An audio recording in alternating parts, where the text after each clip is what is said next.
Hello everyone, it's Seth, probably better known as Saffron Olive. I am here today with the first episode of a new video series here on MTG Goldfish. We're calling Against the Odds. So Against the Odds, as its name suggests, is a place for us to try some janky combos, some different archetypes, some cards that people were excited about when they were spoiled, but really haven't caught on in Standard, and see if we can make these work and kind of see what the odds are that they can work. And then the cool part about this series is we're going to have next week's videos up for vote. So there'll be a few options of cards or combos or archetypes. You guys can vote on what you want to see next, and then I will try to put together a deck using those cards or combos and put the videos up for next week, and then we'll just keep doing this. So you guys have a big say in how this video series is going to look and what we're going to play going forward. But since this is the first episode, you guys didn't have the ability to vote yet, so I had to pick something out, and I decided to go with Infinite Turns with Sage of Hours. So I can tell you right now, this deck isn't going to be tier 1. We are not going to consistently beat the Abzans and Mono Reds of the world. But I can also tell you that some percentage of the time, we will pull off Infinite Turns in Standard with this deck. So what we're trying to figure out is how many games, or what are the odds, that we can pull off Infinite Turns with Sage of Hours in this build.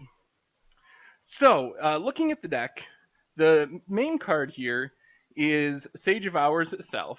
So Sage of Hours, 1 in a blue, you get a 1/1 with Heroic, so whenever you cast a spell that targets Sage of Hours, you get to put a +1/+1 counter on it. Then you have this ability where you remove all the +1/+1 counters, and for each 5 that you remove, you get to take an extra turn after this one. Obviously, we don't have the fuel in Standard to target Sage of Hours with enough spells to take infinite turns, so we have to do this a different way. So the way I came up with is Dragonscale General. Dragonscale General is a 2/3 for 3 and a white, and you get a creature that has an ability where at the beginning of your end step you bolster X, which means you put a number of +1/+1 counters equal to the number of tapped creatures you control. So what we need to do to pull off infinite turns is have a Sage of Hours on the battlefield, have a Dragonscale General on the battlefield, and have 5 creatures that we can guaranteed will be tapped.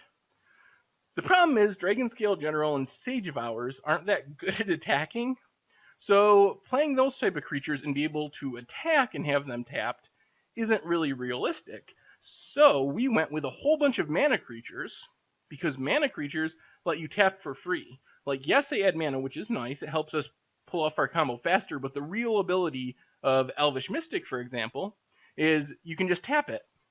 So it automatically will be tapped at end of turn to trigger Dragonscale General, and if we can have 5 of those creatures, we can take infinite turns with Sage of Hours. So we have 4 Elvish Mystics, 1/1 for 1 green, taps to add a green. We have 4 Rattleclaw Mystics, a 2/1 for 1 and a green that taps to add green, blue, or red.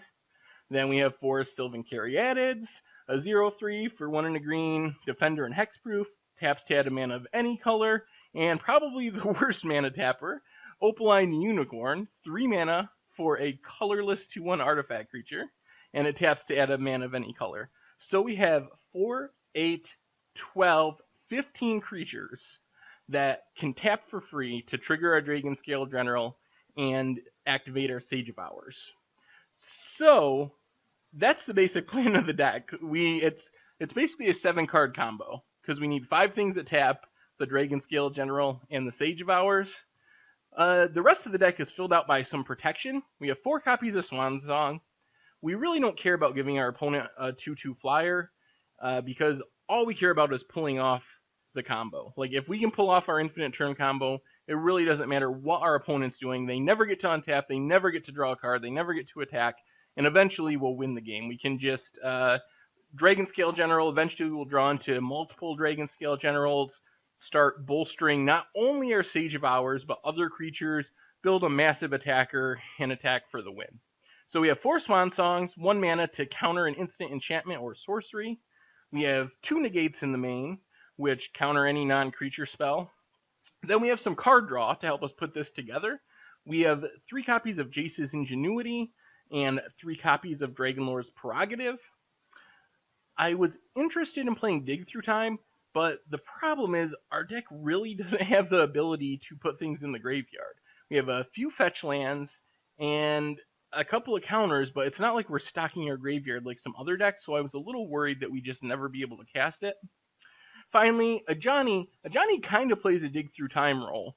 Not only does it have an ability where you can put 3 counters on a creature, or actually you can split them up between multiple creatures, so you can't take infinite turns with Sage and a Johnny, but you can, over the course of 2 turns, you can put counters on Sage with a Johnny, the next turn put counters on Sage, remove those counters, take an extra turn. So it is a way to take extra turns, it's just not infinite and a little slower. But usually it comes in, and at first at least, it is digging to find our combo pieces, comes down, and we use it to find our Sage or our Dragon Scale General or whatever mana creatures we happen to need to pull off the combo. So that's the main deck. The rest of it is lands, got a Blossoming Sands, 8 fetches between Flooded Strand and Windswept Heath. We have 4 Temple of Mystery, a Temple of Enlightenment, 4 forests, 4 islands, and a single plains that mostly for the fetch lands. The only thing we need white mana for in our main deck is Dragon Scale General, so we don't really need a whole lot of plains. The sideboard, basically more ways to protect the combo. We have 4 Dissolves and 2 Negates to come in and control matchups or other decks against decks that have a lot of removal. Because we are pretty fragile to removal. We can do all this setup to take infinite turns, and they Hero's Downfall or Sage of Ours, and we lose. So we need to be able to protect those pieces. 4 Banishing Lights and 4 End Hostilities are a way for us to buy some more time when we are going up against mid-range and aggro decks. We can kind of play 2 of these sweepers, maybe wipe our opponent's board, and then play a whole bunch of mana creatures and combo off. The 1 Dig Through Time in the board, the idea here was, like I said before, I really would like to play Dig, but we just don't have enough graveyard fuel. But this changes a bit after board and control matchups when we're bringing in 4 Dissolves and 2 Negates, cutting some of the worst mana creatures. So we have a lot more ways to get cards in our graveyard, so we can also bring in the 1 Dig Through Time over a Jace's Ingenuity or something, just because Dig is very good at finding the combo pieces that we need. And finally, 2 Icy Blasts. This might be the funniest card in the deck, but I was thinking maybe dementedly that this could be a way that we could tap all of our creatures. So, like I said, Dragon Scale General and Sage of Ours aren't very good at attacking, so they're hard to tap and trigger Dragon Scale General's bolster ability. But Icy Blast, in theory, is a way that we can tap a Dragon Scale General or a Sage of Ours to get more counters from the General and pull off the combo. And if we can pull it off for a turn or 2 with the Icy Blast, hopefully that gives us time to draw into more mana creatures and make it truly infinite. So anyway, that's the deck. That's the series. Like I said, check out the article on the website if you guys want to vote for next week's deck or a combo or card. And I hope you guys enjoy it.